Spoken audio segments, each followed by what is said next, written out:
I like sports from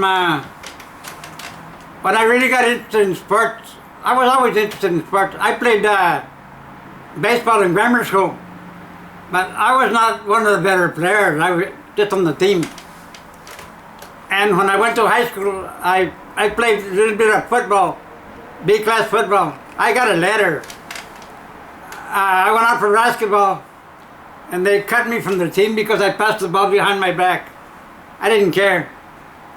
Baseball was not... I like baseball more than anything, but I can't play the damn game. I played baseball in grammar school. I was on the team. I first became interested. I follow college football. I don't follow the college sport, the pro football. I don't follow pro football. I watch it only when I don't have anything else to do. But I follow college religiously. Saturday, I watch college football from 9 o'clock in the morning till 11 o'clock at night. I've always been interested in college football. And then when I went to Los Angeles, I lived 2 blocks from the Coliseum. I saw 4 games one time and went back to back. Santa Ana Junior College against the School for Mexico. I saw UCLA, San Diego Navy, USC and somebody else, and then the Rams on Sunday. I couldn't get enough football. I could hear the loudspeaker from where I lived. I was that close to the Coliseum. So every game that was played in the Coliseum when I lived there, I was there. Never missed any game. I've always liked sport. I always hung around with people that played sports. My compadre and my friends were all good, better athletes than me. I had a complex about that too. You know, you get our group together and you start choosing sides. I was always the last guy chosen because I had no talent, no. But it makes you feel inferior. It makes you feel inferior. My compadre told me one time, you know what? You know the game, but you just don't have the ability. There was a guy that I was school with. He wanted to run the hurdles. I taught him how to run the hurdles. I read about it. I knew the basics. Have the hurdle, put a little block of wood on top of the hurdle.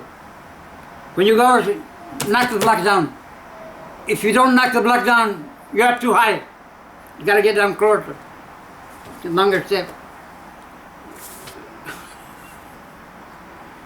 So he entered a track meet at Corcoran. He's still out there. No speed at all. Beautiful flight of hurdle. He formed. You would want to take his film. This is how you run a flight of hurdle. At no speed at all. We were playing football, B-class football.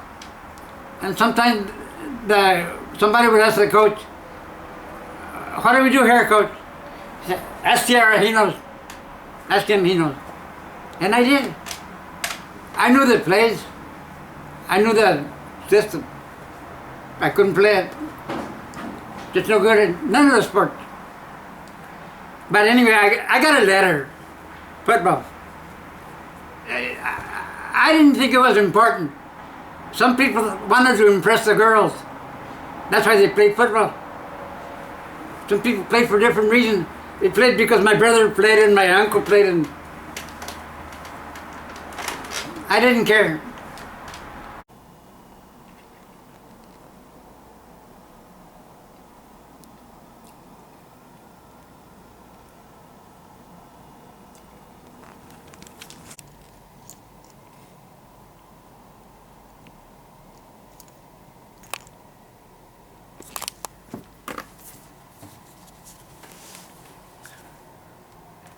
When Jim Plunkett won the Heisman Trophy, the city had a banquet for him.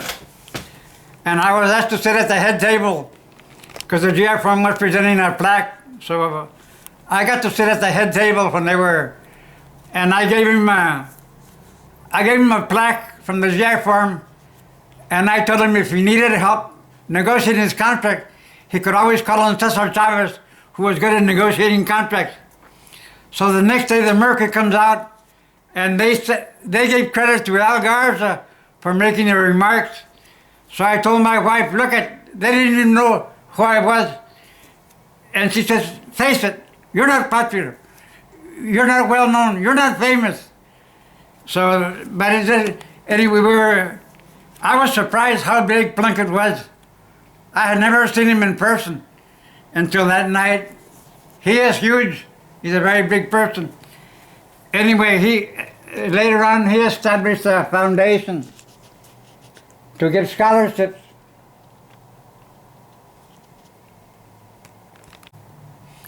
Jim Plunkett won the Heisman Trophy. He grew up on Oakland Avenue in East San Jose here, a few blocks from here. And he went to Oberfeld High School, and he graduated from Lick. He was a wrestler. He was also a baseball player. And he was a good all-around athlete. I never saw him play in high school, but I saw him play in college, many games. We went to Los Angeles where they would play UCLA or USC. We would go to Los Angeles to watch him play. And when they went to the Rose Bowl in '71, we went to see the game when they beat Ohio State. The best team in Ohio State history was defeated by these people. I remember Stanford was an 11-point underdog. On the way to the game, I told my wife, if they keep it within 11 points, they won. They not only kept it within 11 points, they won. They beat them. I still don't believe it, but they won. I saw it. We sat on the 30-yard line there. I wrote to the athletic director at Stanford to get us tickets, and he got us tickets. We sat on the 30-yard line. The mayor of San Jose, Ron James, sat in the end zone. And I told my wife, we got better seats than the mayor.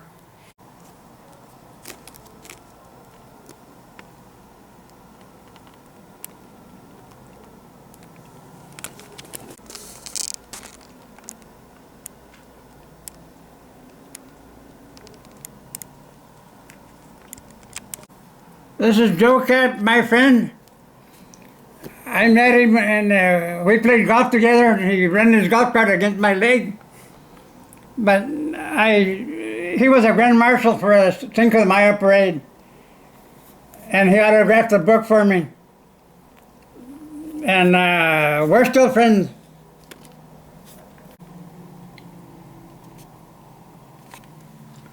This is about Ted Williams. I admire him a lot. I didn't know Ted Williams' brother was Mexican. She was a Chicana. But anyway, he was one of the best ball players in history, the best hitter of all time. He was born and raised in San Diego. And so I wrote the article about Williams.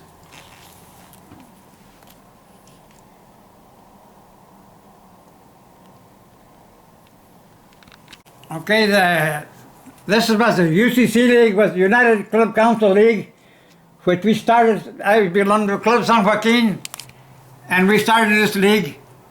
The Genies, were a weightlifting club, belonged to it. Club Rivera belonged to it.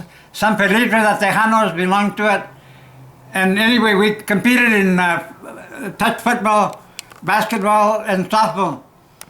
We had some very quality players. Believe it or not, Leon Donahue, who played for the 49ers and the Dallas Cowboys, actually played in the game in this league. Bobby Garcia, here in the picture, played for College of Sequoias. Freddie Morales here played for Pacific, University of Pacific. And this is Paul Reynoso.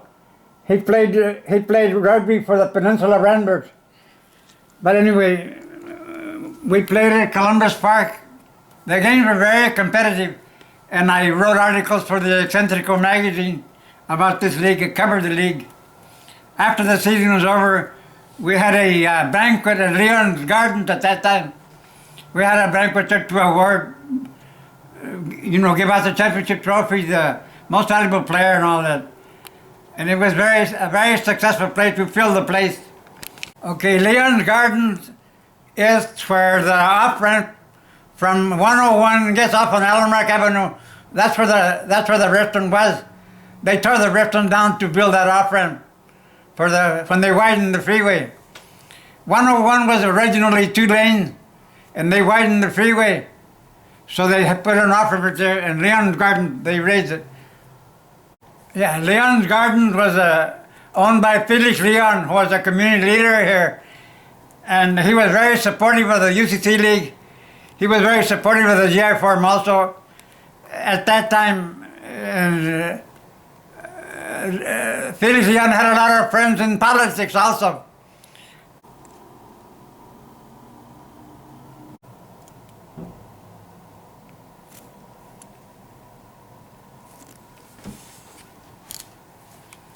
I grew up in Wood Lake, which is about 25 miles from Tulare.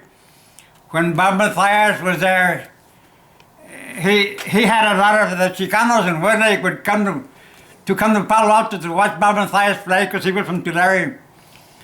I never saw him play football, but I went to the Olympic decathlon championships when they were held in Tulare in 1952.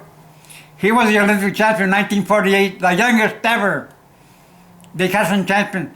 As a matter of fact, the youngest ever track and field athlete in American politics, in Olympic history. In 1952, he won the decathlon, and Seminas from Tulare won the discus in the 52 Olympics in Helsinki. 2 guys from Tulare were Olympic champs. They have plaques outside the city there now to commemorate it. He played football at Stanford. They went to the Rose Bowl, where Illinois cleaned their clock.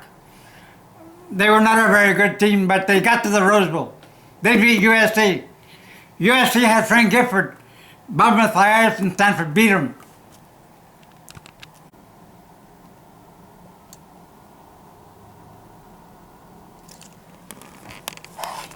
The city was creating what they called a free enterprise zone on the east side of San Jose. And one of the things that was going to be turned on was the Thunderbird Golf and Country Club. So we were in, Blanca Alvarado was a councilwoman, a good friend of ours. She was for the idea, and we were against it because we didn't want to lose the golf course. So they promised us that they would keep the golf course. We told them they're going to tear that whole thing down and build high-rise housing there. Going to create a traffic problem on King Road. And they said, no, I won't. Anyway, this article was written for the GI Forum newspaper to fight that. Blanca took exception to it. She disagreed.